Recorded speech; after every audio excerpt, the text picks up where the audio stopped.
Hello everyone, exam medicine channel में आप सभी का स्वागत है। इस वीडियो में बात करेंगे UP triple SC junior assistant 1262 DV schedule की। आप सबको पता है कि आपकी 21 तारीख को ही नोटिस जारी की गई, जिसमें आपके डीवी शेड्यूल को दे दिया गया है। 3 अप्रैल से शुरू होकर 7 मई तक आपके जो है डीवी चलेंगे। और कब किसका किस डेट पर है, मुझे पूरी उम्मीद है कि जो सेलेक्टेड कैंडिडेट हैं 4000 समथिंग जितने अभ्यर्थी हैं, वो सभी लोगों ने अपना डाउनलोड कर भी लिया होगा। लेकिन अभी आपने शुरू शायद ना किया हो फिल करने की, मैं थोड़ा सा अच्छे से समझ लूँ पहले कि क्या भरना है, तब मैं भरूंगा। क्योंकि पहले किसी ने अगर डीवी कराई है तो उसे तो पता होता है कि हमें क्या चीज़ें भरनी है, और जो पहली बार जा रहा है उसे हो सकता है दिक्कत हो। तो इस वीडियो को देखने के बाद आपके में कोई भी दिक्कत नहीं रहेगी, कहीं से कोई भी समस्या ही नहीं आएगी आपको डॉक्यूमेंट वेरिफिकेशन करवाने में भी और प्रपत्र को भरने में भी। मैं इस वीडियो में पूरा कंप्लीट एक एक चीज़ स्टेप बाय स्टेप आपको बताने वाली हूँ। कोशिश करेंगे कम टाइम में ही वीडियो आपको मिले, ताकि आप कम समय में पूरा अच्छे से पढ़ लें और अच्छे से अपना फॉर्म जो है, आपका जो प्रपत्र है, उसको भर पाएंगे। आप प्रपत्र भरने के लिए आप ध्यान से मेरी बातों को सुनते जाइएगा, कोई दिक्कत नहीं आएगी और वैसे ही आप भी भर लेंगे फॉर्म को। उससे भी ज़रूरी कुछ चीज़ें हैं कि आपको ऐसी कौन सी गलती है जो नहीं करनी है और क्या लेकर जाना मस्ट है, उसको भी मैं बताऊंगी। मतलब इस सिंगल वीडियो में आपको कंप्लीट इन्फॉर्मेशन मिल जाएगी। तो आइए देर न करें, शुरू करते हैं। एक एक चीज़ों को समझिएगा। पहले जो छोटी छोटी चीज़ें मैं उसको बताऊँ, फिर हम सिंगल पूरा प्रपत्र भरने को भी आपको बताएंगे कि कैसे भरना है। सबसे ज़्यादा ज़रूरी आप लोग के जो है डाउट है अटेस्ट को लेकर। आपको पता होगा कि आपको जो है सेल्फ अटेस्ट करके लेके जाने हैं अपने डॉक्यूमेंट। तो सबसे पहले आप जान लें कि जो आप एडमिट कार्ड डाउनलोड किए हैं, आपका पहला पेज एडमिट कार्ड है और 4 जो पेज आए हैं, मतलब पेज पहले में लिखा होगा ऊपर टॉप पर प्रपत्र 1, प्रपत्र 2, प्रपत्र 3 और प्रपत्र 4। ये जो चारों डॉक्यूमेंट है, इसमें कहीं पर भी आपको सेल्फ अटेस्टेड नहीं करना है, कहीं पर भी सेल्फ अटेस्ट नहीं करवाना है, ना खुद से करना है। आपको केवल अपने डॉक्यूमेंट्स में अटेस्ट करना है। और अपने आपके डॉक्यूमेंट कौन है जिसमें अटेस्ट करना है, वो आपका होगा 10th के मार्क्सिट सर्टिफिकेट, 12th के मार्क्सिट सर्टिफिकेट, ट्रिपल सी का जो है आपका मार्कशीट है वो सर्टिफिकेट। और अगर आपने मान लीजिए ट्रिपल सी की जगह आप बीटेक होल्डर हैं, मतलब आपने बीटेक किया है और आप इसमें अप्लाई किए हैं, तो आप अपना ट्रिपल सी की जगह जो ग्रेजुएशन की आपकी डिग्री है वो लगाएंगे। तो जो आप वहाँ पे फोटोकॉपी यानी अटेस्टेड ले जाना है, सेल्फ अटेस्टेड, तो सभी जितने आपके डॉक्यूमेंट है सबके फ़ोटोकॉपी यानी जेरोक्स कॉपी जो होंगी वो वहाँ जमा हो जाएगी। और आपको ओरिजिनल भी लेके जाना है, ओरिजिनल से वो मिलान करते हैं, ठीक है। तो अटेस्ट किसको करना है? केवल आपके डॉक्यूमेंट को, इस प्रपत्र को अटेस्ट नहीं करना है। सेल्फ अटेस्ट का मतलब अगर किसी को ना पता हो तो जान लीजिए, सेल्फ का मतलब स्वयं होता है, खुद को आपको अटेस्ट करना। अटेस्ट का मतलब कुछ नहीं है, जैसे मान लीजिए ये पेज है आपका, ये कोई 10th की मार्कशीट हमारी है, तो सबसे नीचे कहीं पर भी जहाँ आपको खाली जगह दिख रही हो, ब्लैंक जगह, वहीं पर अपना सिग्नेचर कर दीजिएगा, ठीक है। और कुछ नहीं। आप और करना चाहें तो अपना मान लीजिए किसी का नाम कुछ भी हो, मान लो मैंने यहाँ पे AK लिखा, ठीक, ये लिखा हुआ है किसी का नाम, नीचे आपको डेट डालनी है तो नीचे आप डेट डाल दीजिए जिस दिन आपकी डीवी है, ठीक है, कि आप उसी दिन गए हैं तो आपने डेट डाली। डेट डालना कोई ज़रूरी नहीं है, केवल नाम भी लिख देंगे तो ओके है, ठीक है। तो यही अटेस्ट का मतलब होता है। और फोटो कब की लेके जानी है? आपके पास जब आपने 2022 का फॉर्म भरा था, अगर फोटो हो तो ठीक है, नहीं तो कोई भी दिक्कत नहीं। आप अभी रिसेंटली फ़ोटो ले जाइए, अभी खिंचवा लीजिए फ़ोटो, उसको लेके जाइए। एक तो आपके प्रपत्र में लग जाएगा और 2 वहाँ जमा होगा, कुल मिला के 3 वहाँ पर चाहिए होता है। आप इससे ज़्यादा कॉपी लेकर जाएँ, ठीक है, 4 से 5 फ़ोटो अपनी लेकर जाएँ पासपोर्ट साइज की। ये बात समझ में आ गई होगी। और जो फ़ोटो रहेगी उसके पीछे भी आपको अपना रोल नंबर, रजिस्ट्रेशन नंबर लिखना है, ठीक है, ध्यान रखिएगा। उसको लिख के ही जो चिपकाना है वहाँ पेस्ट करेंगे, बाकी लेकर भी जाएंगे तो ऐसे ही लेकर आपको जाना है।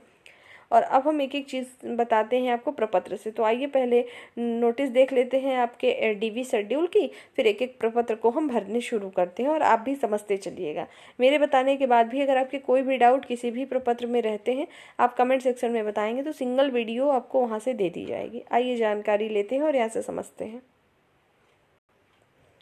आप स्क्रीन पे देख पा रहे होंगे, ये आपकी जब 21 मार्च को आपकी नोटिस जारी की गई वही है। 4613 अभ्यर्थी हैं जिनको अभिलेख परीक्षण यानी डीवी के लिए बुलाया गया है, और 3 से शुरू है। ये सब आपको पता ही था। कहाँ जाना है ये सब मैंने पहले ही बता रखा है। ये आपका शेड्यूल है, आप अपना डाउनलोड करेंगे तो आपके नाम के साथ, रोल नंबर के साथ बता दिया जाएगा, वहाँ पर आएगा कब है आपका। तो आप देख लीजिए, एक दिन में 250 बच्चों का यानी 250 अभ्यर्थी वहाँ जा रहे हैं। मान लीजिए ऐसा कोई अभ्यर्थी है जो कि किसी भी डेट पर हो जो यहाँ पे मेंशन किए गए हैं, आप किसी वजह से नहीं जा पाते हैं। सपोज कर लीजिए मैं मान रही हूँ कि 22 तारीख को 22 अप्रैल को किसी का डीवी है, ठीक है, किसी भी कारण से अगर वो नहीं पहुँच पाए तो क्या होगा, वो डीवी से बाहर होगा? बिल्कुल नहीं। कभी भी अगर आप नहीं जा पा रहे हैं तो आपको एक चांस दिया जाएगा। कब? 19 वाले लिस्ट में देखेंगे तो वो मिलेगी आपको 7 मई को, 7/5/2025 को। अगर आप किसी भी कारण से नहीं जा पाए हैं तो 7 मई को आप जा सकते हैं। सेकंड टाइम में यानी 1:30 बजे से अनुपस्थित अभ्यर्थियों का डीवी होगा। तो क्या आप ऐसे ही चले जाएंगे तो आपका डीवी ले लेंगे कि हम को लेट हो गया, मैं नहीं आ पाई या नहीं आ पाया, मेरा डीवी करवाना? ऐसा नहीं होगा। आपको प्रॉपर रीज़न देना पड़ेगा, वहाँ पर लिखित रूप में रीज़न देना पड़ेगा क्या कारण है। किसी को मेडिकल फिटनेस है, मान लो किसी को कोई इशू हो सकता है, ठीक है, फीमेल्स हैं उनको कोई दिक्कत है, नहीं आ पाई है, कोई दिक्कत है, तो आप एक जो है पहले से ही एप्लीकेशन फॉर्मेट में चीज़ें बनवा के जो रीज़न रहे उसको लिखा के बाकायदे लेकर जाइएगा, तो आपका भी 7 मई को डीवी करा लिया जाएगा। लेकिन ये काम आपको एक दिन पहले या सुबह ही जाके करना होगा। ऐसा नहीं है कि आप 1:30 बजे केवल एंट्री करने गए और दिखा दिए, ये देखिए मेरी नोटिस, ये मैं लेके आई हूँ कि मैं नहीं आ पाई। ऐसा नहीं होता, वहाँ आपको पहले ही सूचित करना पड़ेगा। तो मुझे लगता है आप समझ पा रहे होंगे। लेकिन जितने भी अभ्यर्थी हैं, 4613 अभ्यर्थी अगर इस वीडियो को देख रहे हैं तो पूरी तरह कोशिश करें कि अपने डीवी शेड्यूल के डे पर ही पहुँचें, टाइमली पहुँचें। ये कोई अच्छी बात नहीं है कि आप बिना कारण के ही देर से जाएं या जाएं ही ना, अपने आराम से जाएं कि चलो उस एक दिन तो समय है ही है। ऐसा नहीं करना है। तो सभी लोग अपना देख लें किस दिन है और उस हिसाब से सही समय पर जाएं। सुबह आपका 10 बजे से डीवी है और दोपहर में जो सेकंड पाली है वो 1:30 बजे से शुरू होगी। जिनका 10 बजे से है उनको जो है अगर 10 बजे से है तो आपको 9:30 बजे 9:30 से लगभग एंट्री मिलेगी, उससे पहले नहीं मिलती है, ठीक है। फिर 10 बजे से आपकी डीवी शुरू होगी, बहुत दिक्कत नहीं होती है। मैंने पहले ही डीवी की पूरी प्रक्रिया आपको बता रखी है कि कैसे क्या क्या चीज़ें होती हैं, तो यहाँ बताने का कोई मतलब नहीं है। और डॉक्यूमेंट जो मैंने आपको बता रखे हैं पहले से कि क्या क्या ले जाना है वही अभी भी है। जिसका एरर है, जिसकी त्रुटियाँ हैं, गलतियाँ हैं, सर्टिफिकेट मार्कशीट में कैसे सही होगा, कैसे आपका जो है उसके लिए जो है एफिडेविट यानी शपथ प्रमाण पत्र बन सकता है, उसको मैंने बता रखा है, तो उसको आप वहाँ से देख लीजिएगा। आइए अब हम शुरू करते हैं एक एक प्रपत्र को। आप स्क्रीन पे देख पा रहे होंगे, ये आपका भी इसी तरीके से प्रपत्र डाउनलोड हुआ होगा, जिसका ये पहला पेज है, ये जूनियर असिस्टेंट ये है। और जैसे आपका जो टाइमिंग होगा यहाँ लिखा होगा कि किस डेट पे, जैसे ये 6 मई का है किसी जिसका भी है और 10 बजे से टाइमिंग है, तो आपका भी जब होगा वो लिखा होगा। और यहाँ पर देखिए ये सारी चीज़ें आपको हमने पहले बता भी रखी थी, यहाँ लिखा है क्या क्या आपको लेकर जाना है, ठीक है। इसको आप अच्छे से पढ़ सकते हैं। वैसे जो इसमें लिखा मैं एक बार में आपको बता देती हूँ। देखिए इसमें लिखा हुआ है ना कि प्रमाणीकरण प्रपत्र जो है इसमें लेके जाना है। तो यहाँ पे देखिएगा फर्स्ट नंबर पे आपको तो क्या करना है, पहले ये जो प्रपत्र है चारों ये भर के लेकर जाने हैं। अगर ऐसा कोई है जो भरना नहीं चाहता, वो अगर आप वहाँ जाएंगे खाली लेके तो आपको भगा नहीं देंगे। ऐसा नहीं कहेंगे जाओ यहाँ से क्यों आए, ऐसा कुछ नहीं होता वहाँ, ठीक है। आपको आराम से समय देगा, आप ही का टाइम वेस्ट होगा, आराम से बैठ के भरना पड़ेगा आपको। 2 घंटे 1.5 घंटे से अच्छा है कि आप आराम से प्रॉपर भर लीजिएगा, ठीक है। आज संडे है, इस वजह से ही मैंने इस वीडियो को लाया कि थोड़ा मुझे भी टाइम मिले और आप लोग भी अच्छे से समझ पाएँ चीज़ों को, ठीक है। तो पहला काम क्या करना है, 10th की मार्कशीट सर्टिफिकेट जो होगी उसको अटेस्ट कर लीजिएगा, सेल्फ अटेस्टेड। और ध्यान रखें जो ये प्रपत्र आप डाउनलोड करें, एक से ज़्यादा प्रति मतलब डाउनलोड कर लीजिएगा, क्योंकि एक तो आप भर के देख लीजिएगा कि किस तरीके से है। अगर आपको ज़्यादा किसी के को ऐसा लगता है कि भाई आपसे गलतियाँ ज़्यादा होती हैं तो आप पेंसिल से भर लीजिए, फिर उसके बाद उसको एडिट करके फिर वहाँ भर लीजिए। नहीं तो 2 कम से कम निकलवा लीजिएगा इस प्रपत्र को, और एक ब्लैंक लेके जाइए। ब्लैंक मतलब खाली लेके जाना है, ताकि अगर आपको लगे कोई गलती है तो वहाँ जाके आप उसी पेज को मतलब वहाँ से रिमूव करके दूसरा नया पेज आप लगा पाएँ। मुझे लगता है मेरी बात को समझ पा रहे होंगे। एक से ज़्यादा प्रपत्र डाउनलोड करके रख लीजिएगा अपने पास, प्रिंट आउट करा के, ताकि आप में कोई गलती है तो तुरंत आप पेज को बदल पाएँ, ठीक है। तो हाई स्कूल का चाहिए आपको, फिर उसके बाद दूसरे नंबर पर 12th का चाहिए, 12वीं की मार्कशीट सर्टिफिकेट। और देखिए ग्रेजुएशन सब लोग पूछ रहे हैं कि मैं लगाऊं ना लगाऊं, उससे कोई प्रॉफिट लॉस कुछ। तो देखिए अगर मैं आपसे बोलूं कि मैं इंटरव्यू ले रही हूं और मुझे केवल 12वीं पास का छात्र या छात्रा चाहिए, तो अब 12वीं पास है, मुझे उससे मतलब है। आपने PhD किया है, B.Ed किया है, B.Tech किया है या कुछ भी किया है, उससे आयोग को नहीं मतलब है। लेकिन इसमें एक चीज़ ऐसी है जिससे कि ग्रेजुएशन वाले अभ्यर्थी वही लोग भरें, जैसे मान लीजिए आपके पास CCC ही नहीं है, ठीक है, CCC सर्टिफिकेट डिग्री नहीं है आपके पास, तो आपने क्या किया होगा, या तो BSc होगा कंप्यूटर एप्लीकेशन से, या तो BCA होगा, या तो आपके पास BTech होगा, कुछ ऐसी डिग्री जिसमें आपने कंप्यूटर सेमेस्टर में पढ़ा होगा, तब आप इसके लिए एलिजिबल हुए हैं। तब इस कंडीशन में आपको ग्रेजुएशन की डिग्री, मार्कशीट, सर्टिफिकेट सब कुछ लगाना पड़ेगा। लेकिन ऐसा कोई है केवल जो है 12th तक ही पास आउट है और ग्रेजुएशन उनका BA है या नॉर्मल है जिसमें कंप्यूटर से कोई मतलब नहीं है, तो केवल 12वीं तक, मतलब 10th का, हाई स्कूल इंटरमीडिएट का लगाएंगे और कंप्यूटर का सर्टिफिकेट जो भी आपके पास हो, जो कि इसके समकक्ष हो, मान्य है, वही आपको लगाना है। मुझे लगता है आप समझ गए होंगे। ज़्यादा डिग्री, ज़्यादा कुछ दिखाने से यहाँ कुछ नहीं होने वाला है। जो होना था आपके नंबर से होगा, ठीक, तो ये समझ लीजिएगा। जितना कम से कम चीज़ें हो सके वो करिए। बाकी किसी में कोई गलती होगी तो उसका एफिडेविट भी साथ में लगेगा, ठीक। अब ये रहा फर्स्ट पेज जो कि आप सबके पास होगा। अब आइए आगे बढ़ते हैं। स्क्रीन पर देखते चलिएगा। ये देखिए, ये है प्रपत्र 1, ये आपके पास भी होगा, ठीक है। अब आपने जब इसको निकलवाया होगा इस तरीके से होगा। अब यहाँ पर देखिए क्या क्या चीज़ें आपको भरनी है। कुछ चीज़ें कॉमन है जो कि भरनी ही भरनी है, कुछ ऐसी हैं जो कि नहीं भरनी है। कुछ अभ्यर्थी परेशान है कि उनके पास प्रिंट आउट नहीं है जब उन्होंने फॉर्म भरा था, क्योंकि उसी में अभी आपका जब मेंस एग्ज़ाम होगा, जो 200 रुपये की फ़ीस आपने पेमेंट की होगी, जब एडमिट कार्ड मुख्य परीक्षा का निकला होगा, उसका डिटेल भी इसमें मांगा जा रहा है। तो किसी के पास अगर नहीं है तो बिल्कुल परेशान मत हो, उनको भरने की ज़रूरत ही नहीं है, वहाँ पे स्किप कर दीजिएगा, वो लोग खुद ही नहीं कहेंगे भरने को, ठीक। तो उनके पास डिटेल है कि आपने दिया है तभी आप आए हैं, तो उसको मत भरिए, छोड़ दीजिए, कोई दिक्कत नहीं होगी, ठीक है। और जिसको लगता है कि नहीं हम तो भरेंगे ही, खोज के करना है, तो वो आपकी मर्जी, पर उससे कोई दिक्कत नहीं है। देखिएगा यहाँ पर केवल जो है आपको नवीनतम फोटोग्राफ लगा है, स्वप्रमाणित लिखा है। स्वप्रमाणित का मतलब सेल्फ अटेस्टेड होना चाहिए। कैसे करेंगे, जैसे आपने यहाँ फोटो चिपका ली, यहाँ पे लिखा है ना कि रिसेंटली, अगर मान लो अभी का नहीं कि तुरंत का नहीं, अगर साल भर 2 साल पहले तक का भी है तो आप जो है फोटो लगा लें। और ऐसी लड़कियां जिनकी मैरिज पहले नहीं हुई थी अब हो गई है, तो वो मैरिज वाली जो है फ़ोटो लगाएं, क्योंकि देखिए मेल का नहीं लेकिन फीमेल का तो हमारे जो है इंडियन कल्चर में पता चलता है कि फीमेल की मैरिज हुई है, तो थोड़ा सा लुक चेंज होता है, इस वजह से आप अपनी रिसेंटली फ़ोटो ज़रूर लगाएं। साइन कैसे करना है समझिएगा। इस तरीके से फ़ोटो यहाँ पेश हुआ तो तिरछा साइन करिएगा, क्रॉस साइन जिसको कहते हैं, मतलब नीचे से करते हुए जाएंगे आप इस तरीके से, तो ये ऐसे ऊपर फोटो तक, मतलब कुछ अक्षर लेटर नीचे रहें और ये फोटो पे, बस यही करना है और कुछ नहीं करना है। ये समझ में आ गया, क्रम वाइज सबको समझिएगा। अब देखिए यहाँ पर लिखा हुआ है, अब यहाँ पर सब कुछ भरना है। तो ये विज्ञापन संख्या आपकी थी, विभाग संख्या ये आपको नहीं भरना है, ध्यान है, ये नहीं भरना। और उसके बाद ये आपका ये लास्ट डेट थी फॉर्म की, वो यहाँ पर लिखा हुआ है। आगे देखते हैं। अब यहाँ पर आपको क्या लिखना है, यहाँ देखिएगा, लिखा हुआ है पद या सेवा का नाम जिसके लिए अभ्यर्थी आवेदन दे रहे हैं। तो आप लोग जूनियर असिस्टेंट के लिए दे रहे हैं। कुछ ऐसे अभ्यर्थी होंगे जो कि हिंदी में नहीं लिखना चाहते, वो इंग्लिश में लिखना चाहते हैं। हो सकता है वो CBSE माध्यम से पढ़ाई किए हों, आप इंग्लिश में भी भर सकते हैं, लेकिन ध्यान है हिंदी इंग्लिश सब मिक्स नहीं करना है। हिंदी में भरना है तो हिंदी में भरिए, इंग्लिश में भरना है तो इंग्लिश में भरिए। अब यहाँ पे पद का नाम क्या है, तो जूनियर असिस्टेंट, कनिष्ठ सहायक हिंदी में आप लिख देंगे, इंग्लिश वाले जूनियर असिस्टेंट लिखेंगे। अब अभ्यर्थी का नाम यहाँ पर आपका अंग्रेजी के बड़े अक्षरों में ऑलरेडी लिखा हुआ है, आपको हिंदी में लिख देना है। यहाँ पर नाम अपना देवनागरी लिपि में यहीं पे ऊपर अपना नाम लिख दीजिएगा, ठीक है। और ब्लैक पेन का यूज़ करें कि ब्लू पेन का, वो आपकी इच्छा है, दोनों में से कोई कर लीजिएगा, ब्लैक करेंगे तो बेहतर है। आइए आगे देखिएगा, यहाँ पे लिखा है अभ्यर्थी के पत्र व्यवहार का पूरा पता। ये लिखा है ना, पता परिवर्तन की सूचना जो है पंजीकृत डाक द्वारा जो है आयोग को भेजा। ऐसा है कोई कि बहुत, मतलब जो आपने एड्रेस आपका है आधार कार्ड में, या जो आपने भरा था, या जो आपका हर जगह था, बहुत चेंज अगर हुआ है तो आप वहाँ पर डाक द्वारा भेजना पड़ेगा। मुझे लगता है ऐसा कोई नहीं है। अगर ना परिवर्तन हुआ हो या ज़रूरत ना हो तो उसको मत ही भरिए, मतलब जो आपका है प्रेजेंट टाइम में वही भर दीजिए, उससे कोई दिक्कत नहीं होगी। यहाँ पर वही भरिएगा। यहाँ ग्राम, नगर, जिला, राज्य का नाम जहाँ का अभ्यर्थी स्थायी निवासी है, तो जहाँ के आप हैं वो भर लीजिएगा।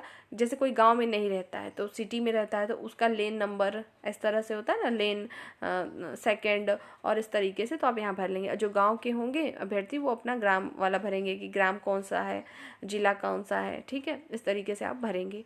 और ध्यान रखेंगे कि ऐसा नहीं है। और ये जो पत्र व्यवहार का पता है, यहाँ समझ लीजिए जो आप यहाँ रखेंगे, आपका सिलेक्शन जब हो जाएगा, कभी भी वहाँ से कोई भी जैसे पत्र व्यवहार करना होगा, लेटर के माध्यम से कुछ भेजना होगा, तो इसी एड्रेस पर जाएगा, इसलिए सोच समझ के एड्रेस को भरें।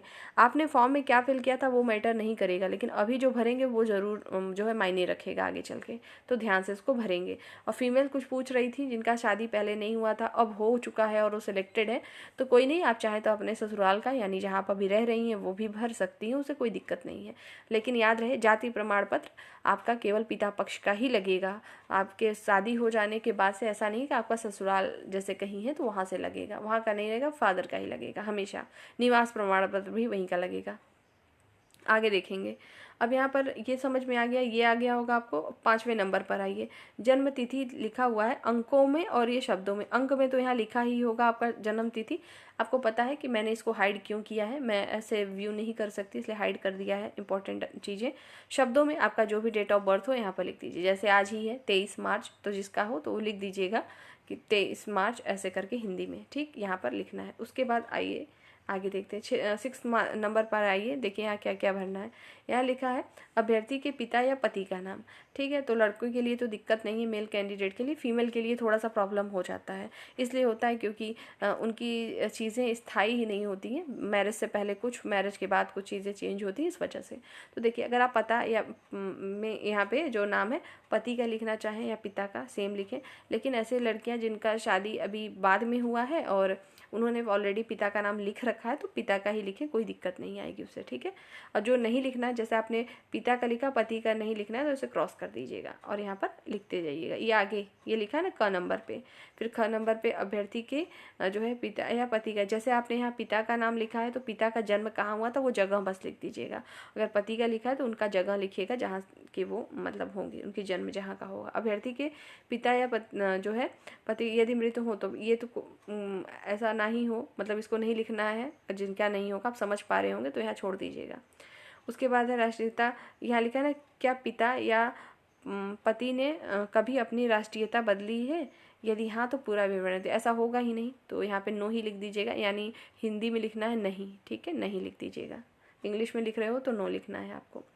आगे देखेंगे 7वें नंबर पर आइए, जल्दी जल्दी इसको देखते हैं, थोड़ा वीडियो लंबा होगा क्योंकि काफ़ी चीज़ें बतानी है। देखिए 7वें नंबर पे क्या है कि क्या अभ्यर्थी तथा अथवा अभ्यर्थी के पिता पति जन्म अथवा जो है अधिवास से भारतीय नागरिक हैं, यदि नहीं हैं तो पूरा विवरण दिए। मुझे लगता है सभी लोग होंगे ही, यहीं भारतीय हैं तो यहीं के होंगे, तो बस यहाँ हाँ ना में उत्तर देना है, ठीक है। यहाँ पे हाँ लिखना है, आप देखते चलेंगे। आगे देखेंगे, क्या अभ्यर्थी विज्ञापन में उल्लेखित किसी प्रकार का आरक्षण चाहते हैं, उत्तर हाँ या नाम में दीजिए। यदि हाँ तो जाति वर्ग का पूरा विवरण दे तथा निर्धारित प्रपत्र पर जाति प्रमाण पत्र संलग्न करें। तो जो लोग ओबीसी एससी एसटी के होंगे तो वो देना चाहते हैं तो आपको देना पड़ेगा। तो यहाँ हाँ करके यहाँ पे क्या होगा, विवरण देना है। यहाँ वर्ग है और जाति, जिस जाति जो आपकी जाति होगी वो लिखिएगा, उपजाति भी आपकी होगी उसको लिखना है। ये तो आप ही बता पाएंगे कि आपका क्या है, यहाँ मैं नहीं बताऊंगी आपको, आप समझ के लिख दीजिएगा जो आपका होगा। उसके बाद यहाँ पर लिखा है कि कोई ऐसा है जो कि आयु सीमा में छूट चाहता है। जैसे क्या होगा कि मान लो कोई ओबीसी कैंडिडेट है, उसकी आयु पूरी हो चुकी है इस फॉर्म के क्लोजिंग डेट तक, अगर वो छूट चाहता है तो हाँ करके आप अपना डिटेल लिखेंगे, ठीक है। यहाँ पे तो ये रहा पहला पेज प्रपत्र 1 का। अब आगे बढ़ते चलते हैं। यहाँ देखिए, क्या अभ्यर्थी विवाहित है, अगर हैं तो हाँ लिखिएगा, नहीं है तो नहीं लिखना है, ठीक है। यहाँ पे हाँ। फिर अगर आप फीमेल है या मेल है, अगर आपके पास एक से ज़्यादा पत्नियां तो नहीं है और कोई फीमेल है उसके एक से ज़्यादा पति नहीं, ये सब देखिए, ये सब मतलब एक तरह से फॉर्मेलिटी मानिए, ऐसा होता है, ठीक है। इस वजह से ये सब लिखी गई ये चीज़ें, जो है आपका यहाँ लिख देंगे, ठीक। आगे देखेंगे। अब यहाँ पे आती है शैक्षिक योग्यता की बात, यहाँ पर ध्यान से समझ लीजिएगा। 10वां देखिए, यहाँ लिखा हुआ हाई स्कूल इंटरमीडिएट, तो ये वाला तो कंपलसरी है आपका, सबको लिखना है। और इंटरमीडिएट ये तो मस्ट है, इतना तो सबको ही भरना है। अब बात करते हैं, यहाँ पे विषय का नाम आपको लिखना है, छोटा छोटा करके लिखेंगे तो सब आ जाएगा। सभी विषय लिख दीजिएगा अपने जो आप लोगों ने पढ़े होंगे, ठीक है। जैसे किसी का होगा ना फिजिक्स होगा, सॉरी यहाँ पे फिजिक्स तो आपके इंटर में होगा, इसमें तो केवल साइंस होता है, मतलब जैसे यहाँ मैथ हो गया, साइंस हो गया, सोशल साइंस, इंग्लिश है, संस्कृत है, जो भी आपके रहे हैं, कंप्यूटर है तो यहाँ लिखिए। फिर उसके बाद इंटरमीडिएट में जैसे कोई पीसीएम से है तो पीसीएम मतलब फिजिक्स हो गया आपका, और ये पूरा अलग अलग लिखना होगा। केमिस्ट्री और जैसे इसमें रसायन विज्ञान अलग पढ़ते हैं ना आप लोग साइंस में, तो उसको पूरा लिखना पड़ेगा।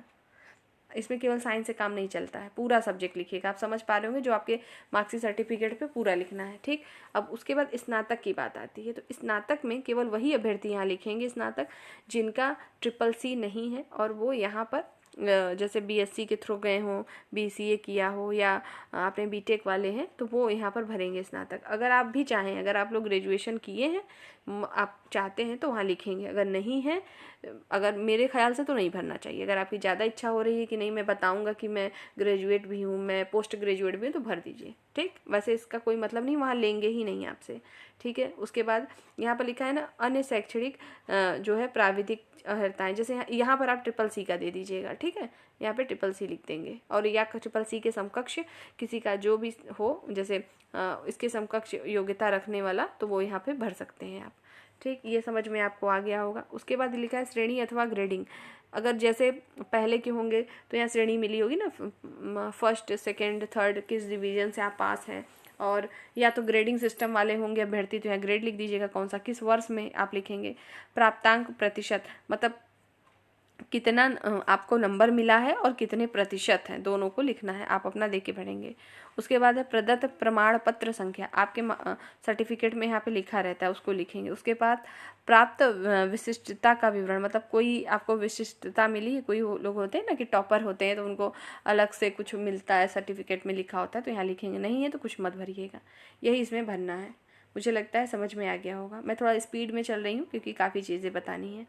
और 11वें नंबर पर आइए। 11वें नंबर पे देखिए क्या है कि अगर आपके पास कोई ऐसा खेल कूद से रिलेटेड कोई सर्टिफिकेट हो, ठीक है, जैसे एनसीसी आपने किया है कुछ ऐसा, तो उनको अलग से जो है कौन सा प्रमाण पत्र है आपका, सी लेवल का है कि क्या है, उसको लगाना पड़ेगा और डिटेल भी देना पड़ेगा, मतलब संलग्न करना पड़ेगा उसका भी डॉक्यूमेंट आपको। आगे देखिए 12वें नंबर पर, अभ्यर्थी अपनी जो है विगत तथा वर्तमान नियुक्तियों का विवरण नीचे दे। ऐसे अभ्यर्थी जो कि ऑलरेडी जॉब पर हैं और गवर्नमेंट सेक्टर में है, ध्यान रखिए गवर्नमेंट सेक्टर में है, वही लोग यहाँ पर विवरण दें। संविदा पर अगर आप काम कर रहे हैं या ऐसे ही प्राइवेट हैं तो मत भरिएगा, कोई ज़रूरत नहीं है, ठीक है। आगे देखेंगे, अभ्यर्थी जो है विज्ञप्ति अनिवार्य अथवा अधिमानी अर्हताओं से संबंधित विवरण यहाँ पर देंगे। तो जैसे यहाँ क्या क्या भरिएगा आप लोग, 10th 12th और ट्रिपल-सी, क्या भरेंगे, 10th 12th और ट्रिपल-सी, इतना ही भरना है। और जिनका और भी भरने का मन है तो यहाँ 10th 12th ग्रेजुएशन आप यहाँ पर जो है पूरा भर सकते हैं, ठीक है। यहाँ पर भी और यहाँ पर भी लिखा है, यहाँ पर मेनली वही भरना है जो हमने आपको बताया है। आगे देखेंगे, यहाँ पे लिखा हुआ है क्या अभ्यर्थी ने टेरिटोरियल सेना में कम से कम 2 वर्ष का जो है सेवा दिया है तो हाँ। अगर हाँ जैसे ही करेंगे, प्रमाण पत्र भी रखना पड़ेगा आपको, यहाँ लगाना पड़ेगा, नहीं है तो नहीं। एनसीसी के लिए देखिए सर्टिफिकेट मांगा, अगर आप एनसीसी कोटे से हैं, आप एनसीसी किए हैं तो हाँ करिए और सर्टिफिकेट भी लगाइए, ठीक है। बाकी चीज़ें आगे देखें, क्या अभ्यर्थी को किसी फौजदारी न्यायालय, मतलब कभी आपको किसी चीज़ की सज़ा हुई है, नहीं तो यहाँ पर केवल ना कर दीजिएगा, हो जाएगा ना, नहीं मतलब ना नहीं, नहीं, और इंग्लिश में नो, ठीक है। और यहाँ पर देखेंगे मतलब आप कोई परीक्षा दिए हों तो आपको कभी भी जैसे राजकीय सेवाओं से मतलब सस्पेंड करना या ऐसा कुछ किया गया है क्या, मुझे नहीं लगता ये सब किसी के साथ हुआ होगा, तो आप लोग केवल नहीं लिख के काम चलाएंगे। 15वें नंबर पे, 16वें नंबर पे देखिएगा, यही मैं कह रही थी कि फॉर्म का प्रिंट आउट ना होने की कंडीशन में आप लोग सोच रहे होंगे मेरा क्या होगा, कुछ नहीं होगा, इसको मत भरिए, छोड़ दीजिए, कोई दिक्कत नहीं है। आगे देखिए, यहाँ भरना होगा जो भी आपका नाम हो, ABCD यहाँ पर लिख दीजिएगा। मैं घोषणा करता हूँ, अगर कोई करती हूँ तो करता हूँ, मैं जैसे काट दूंगी, लिखूंगी करती हूँ कि इस आवेदन पत्र में जो भी वर्णन है वो मेरे संज्ञान एवं विश्वास के अनुसार सत्य व पूर्ण है, और यदि उसमें जो है असत्यता, कुल मिला के आप ये बता रहे हैं जो आपने दिया है वो सही है, कुछ भी गलत होगा तो आपका जो आप यहाँ तक पहुँचे हैं यानी आपका वेरिफिकेशन है उसको रद्द कर दिया जाएगा। ये पूरा डिटेल हो गया। फिर नीचे आते ही आपको दिनांक कब का डालना है, जिस दिन आपकी डीवी है, डीवी वाला दिनांक, और प्लेस लखनऊ डाल दीजिएगा सभी लोग, ठीक है। अब यहाँ अभ्यर्थी का हस्ताक्षर, यहाँ आपको हस्ताक्षर करना है, आपका पूरा नाम और पता, ये सब भरना है। ये सब तो आप ही को डिटेल पता होगा, वो भर लेंगे। यहाँ लिखा है ना जो लागू ना हो उसे काट दें, मैंने बताया है जैसे वैसे ही करना है। ऐसा काटने का मतलब ये नहीं कि एकदम से बढ़िया से एकदम कलरफुल काट दें, ऐसा कुछ मत करिएगा, ठीक। तो ये पहला प्रपत्र था जो कंप्लीट हुआ। आइए सेकेंड प्रपत्र पे। अब यहाँ पर देख लेंगे आप लोग कि ये सेकेंड प्रपत्र है, इसको कैसे भरना है इसको देख लें, ठीक है। तो कुल मिला के इसमें भी वही सारी चीज़ें हैं, अभ्यर्थियों ये सब तो पूरा लिखा है, इसको पढ़ लीजिएगा। यहाँ पर देखेंगे अभ्यर्थियों का पूरा नाम, जो हाई स्कूल, देखिए जो भी आपके हाई स्कूल में, यहाँ पर एक चीज़ सभी अभ्यर्थी सुनेंगे ध्यान से, जो आपकी 10th की मार्कशीट सर्टिफिकेट पर है, सपोज करिए वो गलत ही क्यों ना हो, गलत अगर हो गया है किसी कारण से तो उसको तो सुधरवा नहीं सकते तुरंत अलग से, और जो हाई स्कूल पर है बाकी सब पर वही होना चाहिए। तो अगर उससे भिन्न है कुछ तो आपको अपना बनवा लेना है उसी हिसाब से, नहीं बनेगा तो आपको क्या करना है, एफिडेविट बनवाना है। शपथ पत्र ज़रूर लेके जाएं साथ में, ठीक है। और पहले आपका किस क्रम में लगेगा वो भी मैंने बताया। पहले आपका क्या होगा, जो सुबह ये फ्रंट वाला एडमिट कार्ड है वो नहीं लगेगा, ठीक। ये चारों प्रपत्र रहेंगे फर्स्ट नंबर पे, 4 प्रपत्र। उसके बाद आपको जो ये 4 प्रपत्र तो आपके जो ये रहते ही हैं, और आपके जो डॉक्यूमेंट रहेंगे वो, लेकिन उससे पहले आपको मैंने बताया कि बायोमेट्रिक स्लिप, चेकलिस्ट, पहला बायोमेट्रिक स्लिप, दूसरा चेकलिस्ट, फिर चारों प्रपत्र, फिर उसके बाद हाई स्कूल, फिर इंटरमीडिएट, फिर CCC, उसके बाद जाति प्रमाण पत्र, निवास प्रमाण पत्र। इस तरीके के सीक्वेंस में लगेगा। पिन अप नहीं होगा, पिन मत कर लीजिएगा अपने से कि वहाँ जाके खोलना पड़े, वो लोग खुद ही कर लेंगे, ठीक है। आगे देखिएगा, यहाँ पर हो गया अभ्यर्थी का पूरा नाम जो कि हाई स्कूल पर है, और उप नाम जिसका हो उसके साथ यहाँ पर लिखना है। तो यहाँ पर इंग्लिश में तो यहाँ लिखा रहता है, बाकी आप लिख लीजिएगा।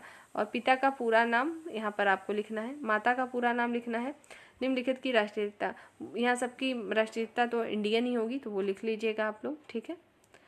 अब आगे देखेंगे। अब यहाँ पे जैसे लिखा हुआ है पति और पत्नी, ठीक है ना, तो आप लोग सभी लोग ये नहीं भर लेंगे, अपने हिसाब से भर लीजिएगा। आगे देखिएगा, निम्नलिखित का जन्म स्थान, जैसे अगर आपने जो है पति का जन्म स्थान क्या है अगर आपने लिखा है, जैसे आप मान लो मेल हैं, ठीक है, तो आप अपनी पत्नी का लिखेंगे, और जो फीमेल है वो अपने पति का लिखेंगे। समझ में आ गया होगा आपको, ये तो कॉमन चीज़ है। आगे देखेंगे, स्थायी निवास का पूरा पता, यहाँ पर सब कुछ आपको लिखना है कि गांव क्या है, थाना, जिला, जिसका जो हो। देखिए सबका सब कुछ नहीं होता कि जरूरी नहीं किसी का गांव हो तो गांव स्किप करना है, जो आपका है।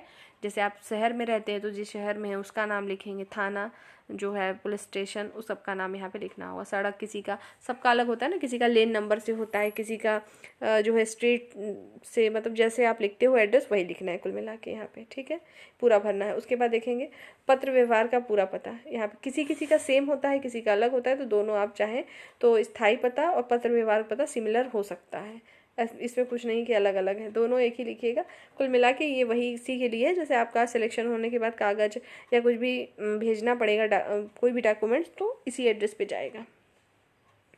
और ध्यान रखें चेकलिस्ट जो आप भरेंगे वहाँ जाके उसमें गलती मत करिएगा, मैंने उसके लिए अलग से वीडियो बनाई है, जिनको देखना हो देख लेंगे जाके। अब यहाँ पर देखिए शैक्षिक योग्यताएं यहाँ भरना है, को 15 वर्ष की आयु से शिक्षा प्राप्त करने के स्थान और स्कूल तथा कॉलेज में व्यतीत किए गए वर्ष दिए जाएं। यहाँ पर देखिए क्या क्या भरना है, समझिएगा। इतना ही कॉलम है, यहाँ पे आपको पूरा भरना है। जैसे आप यहाँ पे क्या लिखेंगे, 10th 12th ये भर लीजिएगा यहाँ पे, और यहाँ पे CCC का भी लिख लीजिएगा, और जिनका ग्रेजुएशन है वो ग्रेजुएशन का लिख लेंगे, ठीक है। ग्रेजुएशन का मतलब समझ पा रहे हैं ना, जिनमें कंप्यूटर की आपकी योग्यता हो वो वाला, बाकी अलग से ग्रेजुएशन का नहीं भरने की ज़रूरत है।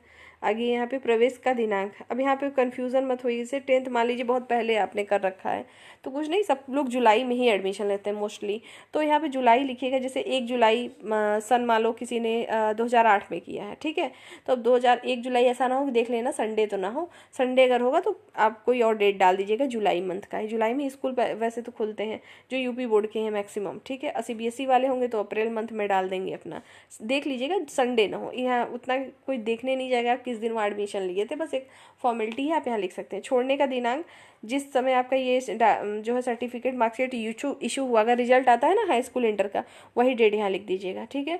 और परीक्षा जो पास की हो तो यहाँ पे जो है परीक्षा जैसे 10वीं 12वीं मतलब 10th 12th यहाँ पे लिखना है। और यहाँ जो मैंने 10th 12th बता दिया था, यहाँ पर स्कूल का नाम लिखना है, गलती से मैंने इधर बोल दिया था, ठीक है। इसको आप समझ पा रहे होंगे आप लोग। यहाँ पे 10th 12th CCC जो नहीं लगाएंगे वो BSc या BCA जो भी आपका यहाँ पर लगा देंगे, ठीक। BA जो अभ्यर्थी हैं उनको लगाने की कोई ज़रूरत नहीं, मैं फिर से कह रही हूँ। बाकी ये जब बता ही दिया आपको, स्कूल का जो आपके नाम होगा लिख लीजिएगा, शॉर्ट में लिखिएगा ताकि इतने में ही आ जाए, बाहर ना लिखना पड़े, ठीक है। अब आइए अगले में, तो इसमें देखिए क्या करना है कि कार्यालय फॉर्म का नाम, जहाँ पर उम्मीदवार, जहाँ पर इस समय कर वही चीज़ है, अगर आप परमानेंट जॉब पर हैं यानी गवर्नमेंट जॉब में है तभी यहाँ डिटेल देने, कोई भी आपको ज़रूरत नहीं है।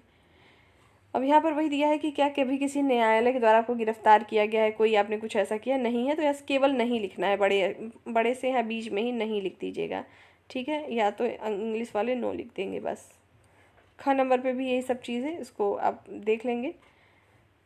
और यहाँ पर अगर वही चीज़ें कर, यहाँ पे भी नहीं लिख दीजिएगा, ठीक है, नहीं, कुछ और नहीं करना है। या ऐसे चाहें तो एक क्रॉस करके काट भी सकते हैं। यहाँ पे देखेंगे, अब यहाँ पर भी वही है कि जो आपने ऊपर दिया है विवरण, वो आप ही के द्वारा दिया गया वो सही है, यही सब यहाँ पे लिखा हुआ है। तो यहाँ पे ये सब काटते चलिएगा। जैसे मैं इस बात की घोषणा करती हूँ, तो मैं यहाँ कर्ता काट दूंगी। फिर आगे चलते जाएंगे, यहाँ पर जाऊँ, यदि चयनित हो गई हूँ, तो इस तरीके से जिस पे जो लागू अगर मेल है तो ये वाला रहने देंगे, गया, और फीमेल है तो गई। तो यहाँ पर ये चीज़ लिखी, इसको अपना थोड़ा सा बारीकी से पढ़ के कर लीजिएगा। और ये भी आगे देखेंगे, दिनांक वही जिस दिन आपकी डीवी हो, स्थान लखनऊ, और यहाँ पर आपके हस्ताक्षर, आपका पूरा नाम और आपका पता यहाँ लिखा रहेगा। ये प्रपत्र 2 था जो कि पूरा हुआ। अब आइए प्रपत्र 3 देखते हैं। ये सब एक एक पेज का है, जल्दी से हो जाएगा। यहाँ पर देखेंगे, ये प्रपत्र 3 है आप सभी का, आपके पास भी होगा। यहाँ पे देखिए, हिंदी में देवनागरी में लिखना है, इंग्लिश में लिखा है आपका नाम, हिंदी में अपना नाम लिख लीजिएगा। यहाँ पर भी पिता या जो है पति का नाम, जो भी, यदि विवाहित स्त्री हो तो अपना लिख लीजिएगा यहाँ पे, अगर आप मैरिज आपकी हो चुकी है तो। जन्म तिथि यहाँ पे लिखी है, आप यहाँ आपको शब्दों में लिखना है। स्थायी पता, पत्र व्यवहार का पता, जो आपको भी पीछे बताया, सब कुछ वही लिखना है। सेवा या पद का नाम जिसके लिए आवेदन दे रहे हैं आप, जूनियर असिस्टेंट यानी कनिष्ठ सहायक, यहाँ पे आपको लिख लेना है। ठीक है, आगे बढ़ते हैं। यहाँ पे क्या आप जिससे हैं आप, देखिए, जैसे आप मान लो अनुसूचित जनजाति के हैं, स्वतंत्रता संग्राम सेनानी है, या अन्य पिछड़ा, मान लो ओबीसी का कोई है तो ओबीसी में ऐसे मार्क कर दीजिएगा, ऐसे राइट वाला। बाकी यहाँ पे आपकी जाति जो हो यहाँ लिखिएगा, उपजाति यहाँ पर लिखनी है। शैक्षिक तथा अथवा योग्यता, यहाँ पे सब आपको योग्यता लिखनी है। जैसे यहाँ लिख दीजिएगा 10th 12th और CCC। बाकी अगर किसी का ग्रेजुएशन से हो रहा है कंप्यूटर का तो वो, फिर वहाँ पर वही सारी चीज़ें फिर से आगे लिखनी है। परीक्षाएं जिनमें उत्तीर्ण हो, तो यहाँ पर क्या लिखोगे आप, पहले 10th का, 12th का, बाकी CCC का, इस तरीके से लिखना है आपको। फिर यहाँ पर आपको विषय जो आपने लिया हो, तो विषय का नाम, उत्तीर्ण परीक्षा का अनुक्रमांक, जो आपका रोल नंबर, ये सब सही से भरिएगा देख के, रोल नंबर देख के भरना है। यहाँ पे वर्ष, जिस वर्ष पास हो, श्रेणी, जिस श्रेणी में, जो ग्रेड वाले हैं उनकी श्रेणी नहीं होगी तो अपना नंबर जोड़ के पता तो चल ही जाता है कि किस श्रेणी में। वैसे मोस्टली जो ग्रेडिंग सिस्टम होता है सब में फर्स्ट डिवीज़न ही होता है, यहाँ लिख लीजिएगा, मतलब प्रथम। आगे देखेंगे, विगत एवं वर्तमान नियुक्तियाँ, अगर आप गवर्नमेंट सर्विस में हैं तभी आप ये लिखिए, नहीं तो काट दीजिए। कुछ मत करिएगा या छोड़ दीजिएगा, कुछ नहीं करना है इसको, या तो इसको करना ही चाहते हैं तो इस तरीके से ऐसे कर दीजिएगा। ठीक, बाकी ये चीज़ हो गई। अब आइए प्रपत्र 4 को देखते हैं। जो आप ये देख रहे हैं, ये आपका प्रपत्र 4 है। सब लोग 3 तक तो भर लेते हैं, इसको देख के बहुत डरते हैं कि आखिर इसमें क्या है, कैसे गलती हो जाएगी, और उनको ही डर लगता है जो कि पहली बार देने जाते हैं। तो यहाँ समझ लीजिए, कुछ भी नहीं है इसमें, समझना है आपको बस, केवल देखिएगा यहाँ पर लिखा क्या है। यहाँ लिखा है हाई स्कूल, यहाँ लिखा है इंटर, यहाँ स्नातक, और ये जो है आपका पीजी का लिखा है। तो आपको केवल किससे मतलब है, आपका हाई स्कूल इंटर से मतलब है, अभी इस एग्ज़ाम की बात कर रही हूँ। और ग्रेजुएशन से किसको मतलब है, जिनके पास CCC नहीं है और वो कंप्यूटर के माध्यम से, मतलब कोई अपना ग्रेजुएशन की डिग्री लगाए हैं, तब वो एलिजिबल है इस वैकेंसी के लिए, उनके लिए स्नातक भरना है। नहीं तो केवल इतना ही मेनली काम है हाई स्कूल इंटर का। अब समझिए भरना कैसे है, करना कुछ नहीं है। देखिए यहाँ पे ऑलरेडी कॉलम इन्होंने डिवाइड किए हैं ना, ये हाई स्कूल वाला कॉलम है, ये आप ऊपर देख पा रहे होंगे, यहाँ पर लिखा हुआ है सामने देखिएगा, ये हाई स्कूल लिखा है, इंटर लिखा है, ये कॉलम वाइज डिवाइड भी है। यहाँ से मैं समझाती हूँ, देखिए ये हाई स्कूल है ना, ये देखिए ये हाई स्कूल का पूरा पार्ट है।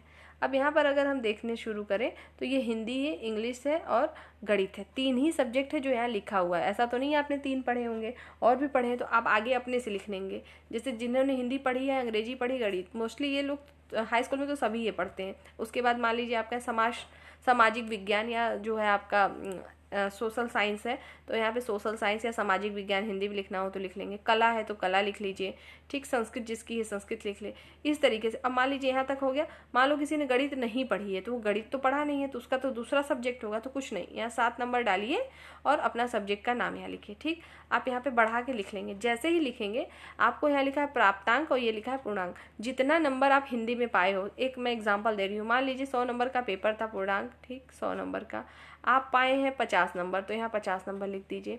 अंग्रेजी मान लीजिए 100 नंबर की थी, आप पाए हो 70 नंबर, तो यहाँ 70 नंबर, मतलब प्राप्तांक पूर्णांक, जितना पूर्णांक था वो यहाँ और ये। तो जैसे मान लीजिए किसी ने हिंदी अंग्रेजी पढ़ी, गणित पढ़ा नहीं, कोई नहीं, इसको छोड़ दीजिए। जो सब्जेक्ट आपने पढ़ा, 7वें नंबर का सब्जेक्ट पढ़ा है तो यहाँ पर अपना लिख लीजिए। इस तरीके से हाई स्कूल का आपका पूरा हो जाएगा।